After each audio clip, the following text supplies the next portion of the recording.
આ તરફ કચ્છનું નખત્રાણા પણ પાણી થઈ ચૂક્યું છે। ત્યાં પણ વરસાદ વરસી રહ્યો છે। મેઘરાજા મન મૂકી અને રાજ્યની અંદર વરસી રહ્યા છે ત્યારે નખત્રાણાનું મેન બજાર નદીમાં ફેરવાયું હોય તેવા દ્રશ્યો સામે આવ્યા છે। નખત્રાણા ભુજ હાઈવે પર ટ્રાફિક અવરોધાયો છે ત્યારે ધોધમાર વરસાદથી વોંકળાઓ છલકાઈ ચૂક્યા છે।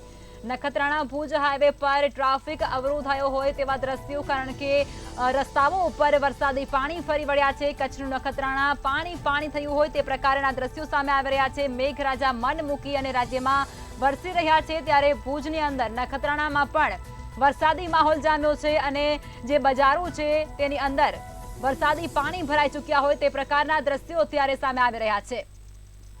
કચ્છનું નખત્રાણા જાણે પાણી થયું હોય તે પ્રકારના દ્રશ્યો તમે સ્ક્રીન પર પણ જોઈ શકો છો। મેન બજાર નદીમાં ફેરવાઈ ગયું હોય તેવું લાગી રહ્યું છે। નખત્રાણા ભુજ હાઈવે પર ટ્રાફિક પણ અવરોધાયો હતો। ધોધમાર વરસાદથી વોંકળાઓ છલકાયા હતા।